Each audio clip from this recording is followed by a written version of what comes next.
Yo, what is going on, everyone? My name is Nick, or the Notorious Fantasy, and in today's video, we're going to be going in depth into my week number 7. It's crazy, that's already week 7. Quarterback and tight end rankings and tiers for the 2023 fantasy football season. But before we could get into things, I would like to ask that if you guys are new to the channel and you do end up enjoying today's video, that you please make sure to hit that subscribe button down below. And while you're down there, whether you are new to the channel or not, please make sure they do leave a like on today's video. It would help me out a ton. If you want to follow me on Twitter or X, please do so at NotoriousFantasy. So without further ado, let's get into my top 24 quarterback and tight end rankings and tiers for the 2023 fantasy football season for week number 7.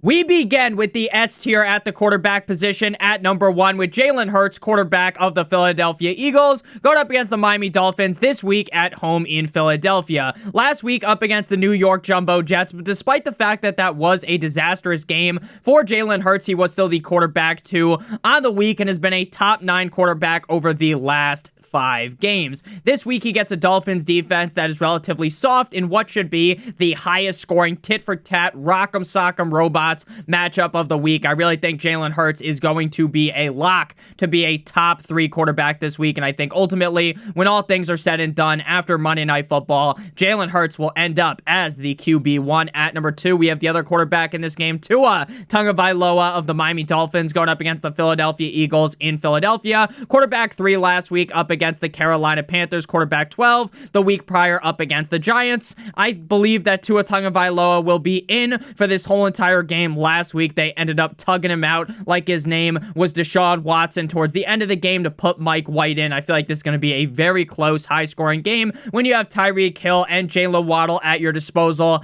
The upside is unlimited, like his name was Russell Wilson. At number 3, we got Pat Mahomes going up against the LA Chargers at home in Kansas City. Now, we've been talking about this over the last couple of weeks, that Patrick Mahomes has yet to really have that Patrick Mahomes game on the season. Now, has he been shit? Of course not. But he hasn't had that game where he's doing a 360 no-scope with the ball, throwing it sidearm, throwing for like 385 yards and 3 touchdowns. He has yet to do that this season. If there was ever a week to do it, I think it would be a game up against a Chargers team that should be able to keep things close, keep this being a high-scoring game where they don't have to kind of negate throwing the ball late in the game in order to mitigate any type of interception that could occur when they're coasting to a victory. So up against the Chargers this week, I like Mahomes. Again, it is just inevitable at this point that Mahomes is going to have that huge game coming up. To close out the S tier, we got Josh Allen of the No One Circles the Wagons, like the Buffalo Bills, going up against the New England Patriots in New England. Josh Allen looked like shit last week up against the Giants, and that Buffalo Bills offense as a whole definitely looked a little bit limp dick. This week they get the Patriots. Now, I am potentially worried that this might be kind of a lingering hangover for the Bills offense. But, and this is a big but, shout out Kim Kardashian, this matchup is a wet dream. Josh Allen absolutely owns the Patriots franchise, and I think Josh Allen is going to go nuclear in this spot. Next up, we move to the A tier with quarterbacks 5 through 8, beginning at number 5 with Geno Smith of the Seattle Seahawks going up against the Arizona Cardinals at home in Seattle. Now, I know Geno Smith has not been very consistent this year and really only has one great game on the year.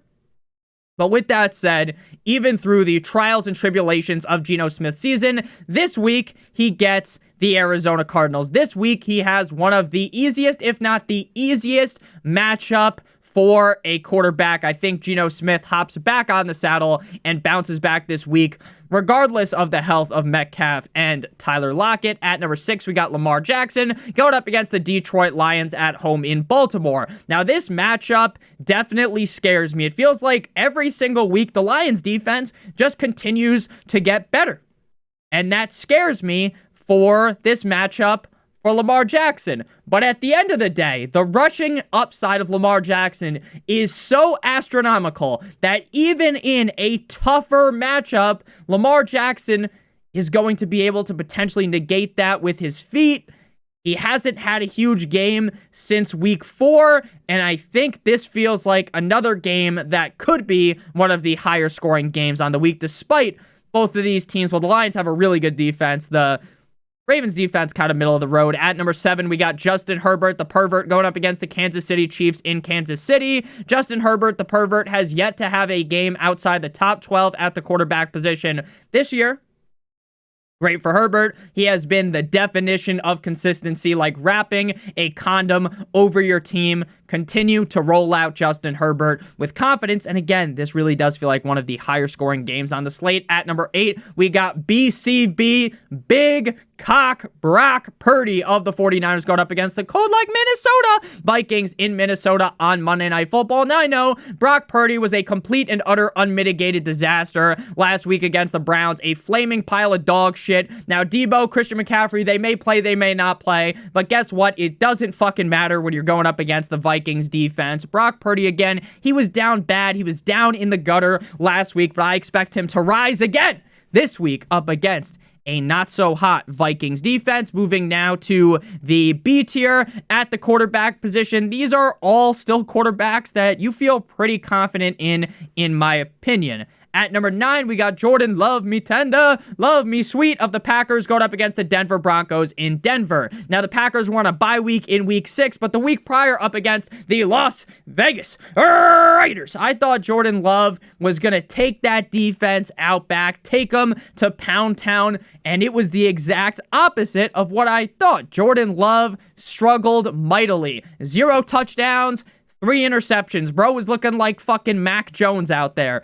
But now he's coming out the bye week, and now he gets the Denver Broncos. Just like with the Cardinals, one of the easiest matchups for a quarterback to have. So even though he struggled mightily against a pretty, I'd say, below mid-tier defense in the Raiders, this reeks of a bounce-back spot for Jordan Love.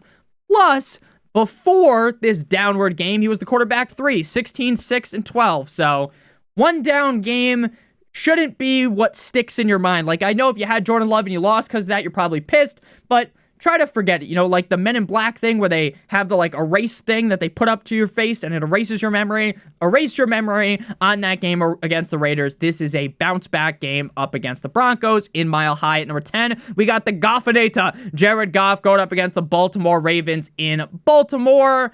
Back-to-back weeks as the quarterback number 4 up against the Bucs and up against the Panthers. Again, I feel like the Ravens have a kind of middle-of-the-road defense. When everyone's healthy, I think the Ravens actually have a pretty solid defense, but as this season has went along, the Ravens defense has definitely been banged up. The Lions offense deserves a lot of credit, and I think you could even argue that at the end of the year, Jared Goff, if he keeps this up, right, he keeps looking this good, and if the Lions keep winning these games, there is a chance that he could win MVP. Now, do I think ultimately that they will vote Jared Goff to be the MVP? No, I don't think that they will. But I think when you look at the end of the year, he might be a top 5, top 3 MVP favorite. I think he has played that good. I think Ben Johnson is that good of an offensive coordinator. And I think Dan Campbell is that good of a head coach, even though he looks like a goddamn juice head. Jared Goff should be just fine here. This isn't the best matchup for him, and it's not the worst. I think quarterback 10 feels incredibly fair for Jared Goff, especially based upon how good he has been this season. At number 11, we have Matthew Stafford going up against the Steelers. At home in LA, something to note, Sean McVay's wife could potentially go into labor on Sunday, and that means that we will see... Did I say Jared Goff or Sean McVay? I don't know why the fuck I thought Sean McVay. I don't know why I thought I said Jared Goff. I probably said Sean McVay. But Sean McVay's wife is potentially going to go into labor. And that will mean that Sean McVay will not be the head coach on Sunday. Something to monitor. Don't think it'll really matter too much.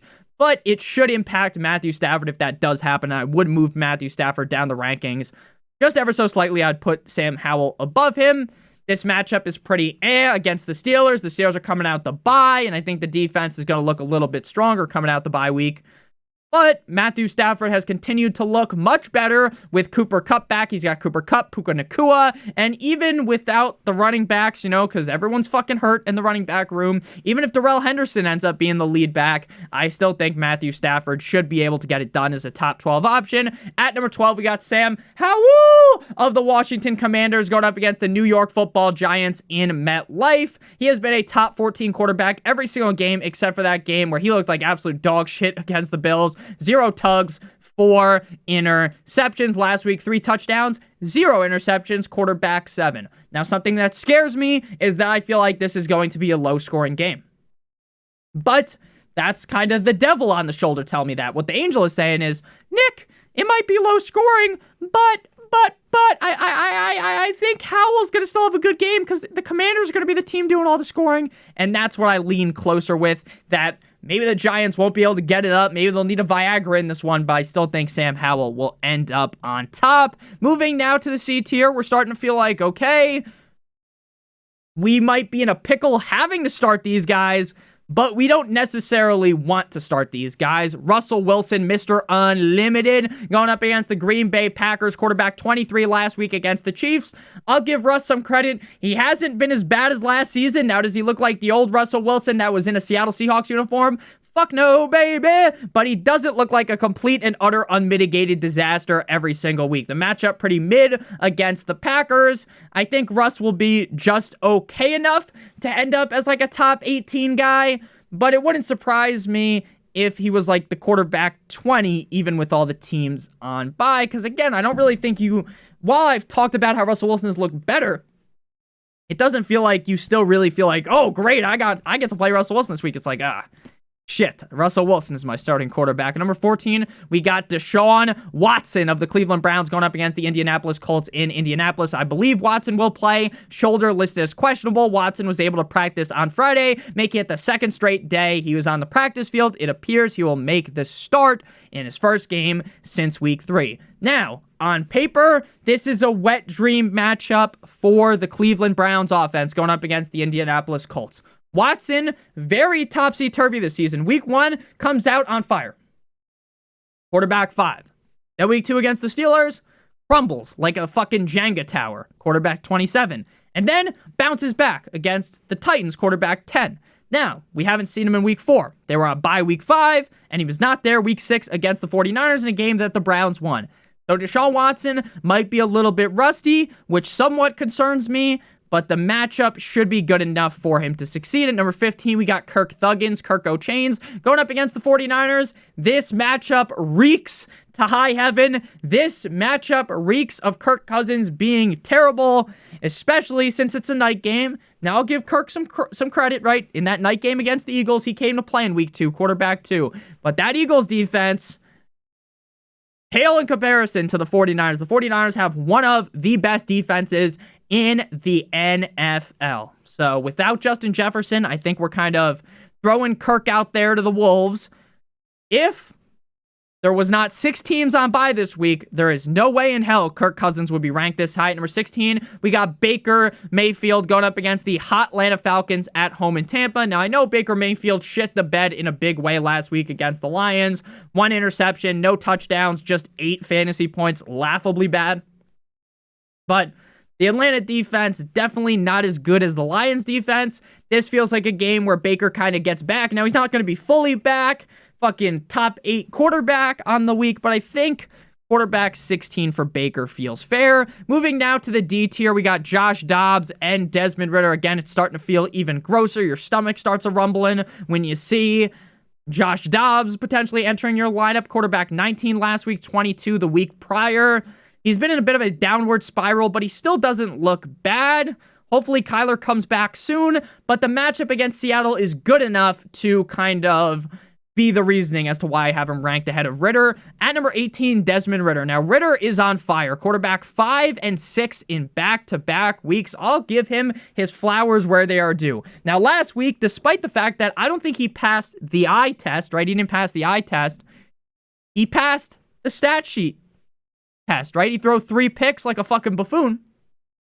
But he threw 2 touchdowns, over 300 yards. So he still ends up with a decent, not even a decent day, a good day, right? He has a good day for fantasy, even though if you actually threw the game on against the Commanders, you're like, wow, Ridder's the reason why they lost. To me, this reeks of a Linsanity run, a Jeremy Lin run, right? Has 2 great games, and then comes spiraling back down to earth up against a stronger Buccaneers defense. Now moving to the quarterbacks, where it's like, if you have to start these guys, you're pretty much fucked.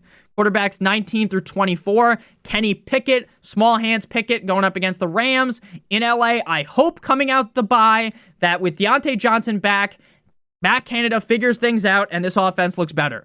But Matt Canada is an idiot, so I don't trust that. At number 20, Gardner Minshew going up against the Cleveland Browns at home in Indy. Terrible matchup. Minshew hasn't looked great this season, but I trust Minshew more than I trust the other guys. Quarterback, 21 and 22, Tyrod and Danny Dimes. I think Tyrod starts, but there is still some, birdies chirping. Maybe Daniel Jones plays. Either way, even in a great matchup like Tony the Tiger, I don't like either of them. At number 23, Brian Hoyer. Seems like the rumor mill is talking about how AOC, Aiden O'Connell, will be riding the pine, and we will end up seeing Brian Hoyer start again. That doesn't make any sense, but that's what I'm hearing. Again, we'll see on Sunday. I hope they played in O'Connell because that's just more fun. At number 24, we got Tyson Bagnet, who I believe his family are professional arm wrestlers. I think. That's what I heard. Maybe I'm just wrong. Nick, that's not true at all. I don't know. Fucking site. Go check it, right? I might read that on Wikipedia. Wikipedia is not always true. Tyson Bagnet going up against the Raiders. There's no way any of these guys should even be on the rankings if there was just, more teams playing. Before we get into the tight end section of the video, I would like to give you guys a quick word from our friends and our sponsor over at Underdog Fantasy. Underdog Fantasy is the best place to play NFL Pick'em in the whole entire universe, and Underdog has a great offer for you guys today that we're going to be talking about in just a couple of seconds. First, I'm going to explain how the Underdog Pick'em works. So you're going to be able to select at least one player from each team. So you can't just do Jared Goff higher than 246.5 passing yards and match it with Amon-Ra St. Brown higher than 6 receptions. You need to do at least one player from 2 different teams. So we're going to go with Sam Laporta higher than 4 receptions. I think he's going to have a big game here up against the Baltimore Ravens, and he is a large part of this offense. We're going to close this game down and then go to the Cleveland Browns at the Indianapolis Colts. We're going to go with Zach Moss higher than 35.5 yards, regardless of the fact that I think Jonathan Taylor should start to see more touches. Zach Moss has been feasting that even if he gets like 8 touches in this game, it should be zero surprise to anyone if he gets higher than 35.5 yards. So if both of these picks hit, we'll get paid out 3 times our entry fee. If you do 3 picks, it's 6 times, 4 picks is 10 times, and 5 picks is 20 times your entry fee. If you are new to Underdog Fantasy and live in one of these states on your screen right now, and you use promo code Notorious or click on the link in the video description, you will get a first match deposit bonus of up to $100. So if you deposit $100, they'll give you an additional $100, $50, additional $50, $25, and additional $25, and the minimum deposit on Underdog Fantasy is $10. If you have a gambling problem, please make sure that you call 1-800-GAMBLER. Back on into things, moving to the S tier at the tight end position. Travis Kelce, Mr. Swift at number 1, going up against the Chargers. Travis Kelce's going to be ranked anywhere from tight end 1 through 3 every single week. Even if he's on bye, I'd probably still play him. He's that fucking good. He has been a top 8 tight end every single week. You obviously know you got to start him. Again, great matchup against the Chargers. At number 2, Mark Andrews going up against the Detroit Lions. Definitely scares me that he's going up against the Lions, but again, he appears to be one of 2 guys on the Ravens that can actually catch, him and Zay Flowers. This is a top 2, top 3 tight end in the NFL in terms of skill set. Tight end 5 on the season, despite missing week 1. Again, there is no argument you can make. I don't give a fuck if Mark Andrews is playing up against the Lions or he's playing up against 85 Bears. I'm going to have him ranked highly every single week. Moving now to the A tier, all guys that you also have to start, beginning with TJ Hawkinson of the Minnesota Vikings going up against the 49ers. In most weeks, Hawkinson is up in that same tier with Kelce and Andrews. The problem is this week he gets the 49ers in a primetime game where it feels like we're going to be seeing a huge choke job from Kirk Cousins. Ultimately, though, even in a tougher matchup, even in prime time, Hawkinson will see probably 8 to 10 targets in this game, especially without Justin Jefferson. That should be good enough to be a top 5, 6 tight end. He only has 2 touchdowns on the year. Feels like that's bound to change. Maybe not this week, but it does feel like it's bound to change in the future. At number 4, we got Sam Laporta of the Lions going up against the Baltimore Ravens in Baltimore. Seems like Laporta will play on Sunday with that calf injury. Definitely impacted him last week as he was the tight end 17, but he still saw 11 targets in that spot. This is a pretty decent matchup for Laporta, and he feels like he's almost not ready to fucking crown him or give him the gawk 9,000 here, but he seems like he's really close to that range of Andrews and Kelsey in terms of consistency every single week. At number 5, we got George Kittle, me Timbers, going up against the Minnesota Vikings in Minnesota. We talk about this every single week, but George Kittle is the most boom or bust tight end in fantasy football. The highs are the Empire State Building. The highs go out of this world and directly to the moon, right? The highs are the highest of highs for Kittle. 25, 30, 35 points where he just fucking smacks your defender out of the park, right? No looker, fucking points with the baseball bat, hits that thing out the yard like Babe Ruth, right? But then there's the bad, and it's like the good, the bad, and the ugly. Sometimes it gets real ugly, right? 1 point last week against the Browns. 2 points, right? Those are definitely possibilities for Kittle. But you know the upside's there, right? Debo could miss. McCaffrey could miss. And that should lead to a huge Kittle game. Now, I actually don't have any stats to back this up, but it feels like Kittle's always performing in prime time. At number 6, we got Dallas Goedert of the Philadelphia Eagles going up against the Dolphins. Goddard is going to be good to go, was kind of on the injury list, and now he is supposed to play. Tight end 15 last week, back-to-back games with 8 or more targets.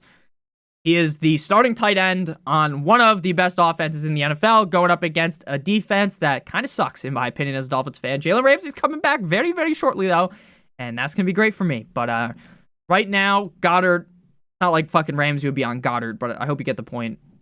You're starting him every week, even despite his kind of slow, sluggish start to the season. Moving down to the B tier again, all guys you're starting, but the comfortableness, right? You go from laying in like fucking like sleeping on a million thread count pillow to sleeping on a goddamn wood plank from Ed, and Eddie, right? Tight end 14 last week. Darren Waller is incredible. This guy is an amazing player, one of the best tight ends in the NFL, but he is handicapped. He is held down by the quarterback situation, by the fact that the offense is completely limp dick.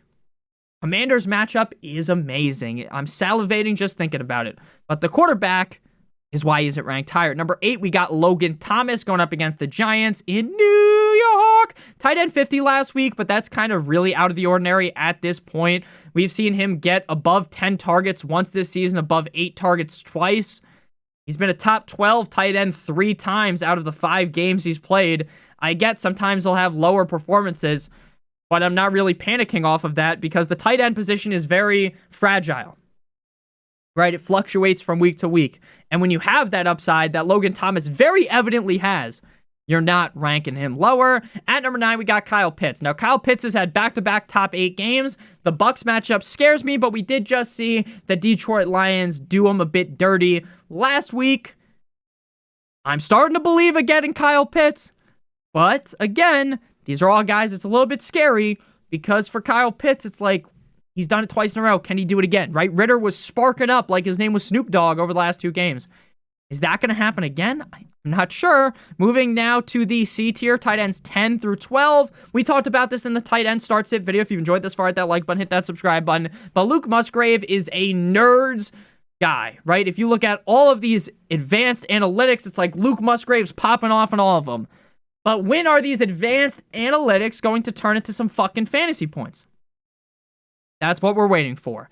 Tight end 15 last time out against the Raiders. This week he gets a terrible Broncos defense. This feels like the week where it finally comes to fruition. At number 11, we got Jonnu Smith of the Atlanta Falcons going up against the Bucs in Tampa Bay. Top 18 tight end in 5 straight games. A top 12 tight end in 3 straight games. Not the best matchup against the Bucs, but if I'm being honest with you, while I like Pitts more because I think Pitts is a significantly better player than Jonnu Smith has been safe all season. He's been like wrapping a latex around your squad, whereas Kyle Pitts has been up, down, in, and out. He's been everywhere. So if I had both, I'd start Pitts because of the upside, but Jonnu Smith feels significantly safer. At number 12, we got Cole Kmet going up against the Raiders. Losing Justin Fields is going to be a significant blow to Cole Kmet, right? It's one of those that's going to hurt. It's like getting hit from a fucking shot by a musket back in the day, right? Now, he may be able to recover from sheer volume. from getting 5, 8 targets potentially here against a bad, I wouldn't say bad Raiders defense because they look better, a below middle tier defense. But the glaring issue is that Justin Fields is not there. Moving now to the D tier. Now things are starting to get even grosser, right? After this tier is where it's like, if you have to start one of these tight ends, you got to just fucking say a prayer to the fantasy gods above, just hoping, praying that something goes your way. Ertz against the Seahawks, tight end 13. Seems like the team has made a big effort to get Trey McBride more involved in this offense, and that's hurt Zach Ertz. He still looks really good, though, out there, and maybe because this matchup's good, Dobbs starts lighting it up, and that helps out Ertz, but again, I am concerned. At number 14, we got Gerald Everett, who had a great game against the Chiefs not against the Chiefs, against the Dallas Cowboys. Now he gets the Chiefs. Now, the biggest problem with Gerald Everett is not Justin Herbert, it's not anything besides Donald Parham, who just magically, in the end zone, you're like, touchdown to the tight end. You're like, yes! You're fucking jumping around, you kiss your wife, and then it says Donald Parham. You're like, fuck! You smash the TV. Happened more times than I could even describe. Happens all the time. Now, without Mike Williams, the upside of Everett is much higher, but there is still competition for him at the tight end position. At number 15, we got Higbee going up against the Steelers. Higbee is one more down game. He's been the tight end 29 in back-to-back weeks. One more shitty performance away from getting cut, sliced, Fruit Ninja style from my roster. Because with Cooper Kupp back, Tyler Higbee has been getting a huge reduction in targets. So do I hope Higbee gets more involved? Yes, but am I sure he will be? No. At number 16, we got Njoku going up against the Colts in Indianapolis. Back-to-back solid games for Njoku. Going back to Watson might be the death's kiss for David Njoku, though, because when Watson was playing, Njoku never cracked the top 20. But when Watson was not playing, Njoku was not a top 20, or was a top 20 tight end. But when Watson's in, he hasn't been. So we'll see.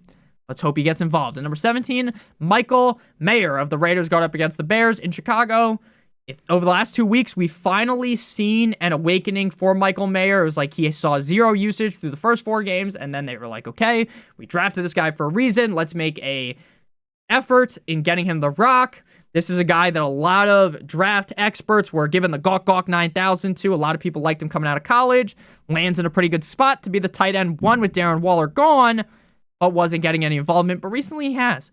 Quarterback's enough to scare me away, but once Jimmy G spot's back, we got to move Michael Mayer back up. Now moving to the E tier, beginning with Hunter Henry, who is currently questionable right now for his matchup against the Bills.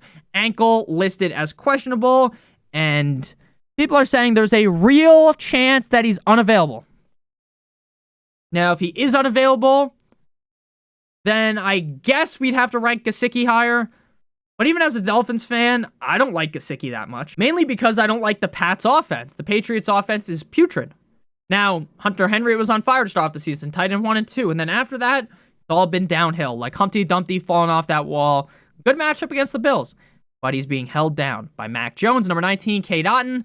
Talk about this every week. If Otton was on a different team, we'd be loving him. We'd be slurping him up. Pause, right? We'd be talking all about him, singing his praises. But because he's on the Bucs and there's so many other options to throw the ball to, he's put into this range. Now, he does have top 5 upside because he's that good, but is he ever going to really get the 8 to 10 targets to make that come to fruition? Probably not. At number 20, we got Dalton Kincaid.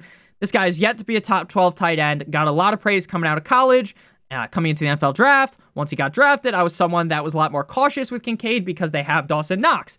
And my thoughts were true. Dawson Knox and him are kind of parasitic to each other's upside. If one of them was to get hurt, knock on wood, we don't root for injuries, then the other one would end up probably being a must-start weekly because they're the tight end 1 on an explosive offense. But with them there simultaneously, it makes it hard to like either of them. Tight ends 21 through 24. Dawson Knox, number 21. Dawson Knox one time, if you are with me, going up against the Patriots. He's yet to score this season. In the last 4 weeks, he scored in week 2 against the Raiders. Again, 6 targets in back-to-back games, but with Kincaid being there, it's hard for him to reach that upside. Number 22, Trey McBride. Now, Trey McBride has definitely started to see more involvement, like I've said. Tight end 12 last week, tight end 30 through the week prior, but seeing 2 of his highest target games on the season over the last 2 weeks. If they make the switch from Ertz to McBride, and McBride's playing way more snaps, that would have moved McBride way up the rankings. But right now, still seems like you'd rather have Ertz. At number 23, we got Noah Fant. I love Noah Fant. I love the skill set. I love the player. I love the situation, kind of. The problem with the situation here is not a drug addiction like Mike the situation. The problem is that they use 3 tight ends. They use Fant, Disley, and Parkinson. And that's basically all I got to say. Titan 24, Donald Parham, who's bound. He scored 3 touchdowns this season in 6 games, or 5 games. He's going to score another one. It's just you're never going to know when it's going to be. And it wouldn't surprise me at all if he scored like 5 touchdowns this week. I'm not even kidding. I'm being 100% serious. He could score, not 5 touchdowns, right? But he could score 3 touchdowns this week, and it wouldn't shock me at all. He could also get 0 points, right? He's basically like George Kittle, except for you didn't have to draft him in the 5th round. So thank you guys all so much for watching. If you did end up enjoying, hit that subscribe button down below. Hit that like button. It helps me out a ton. If you want to follow me on Twitter or X, please do so at NotoriousFantasy. If you want to check out my weekly rankings as well as getting an answer to any of the questions you guys might have, check out the Patreon link in the video description for $7.50 a month. I love you guys all so much. Hope you have a great rest of your guys' day. And as always, good boy.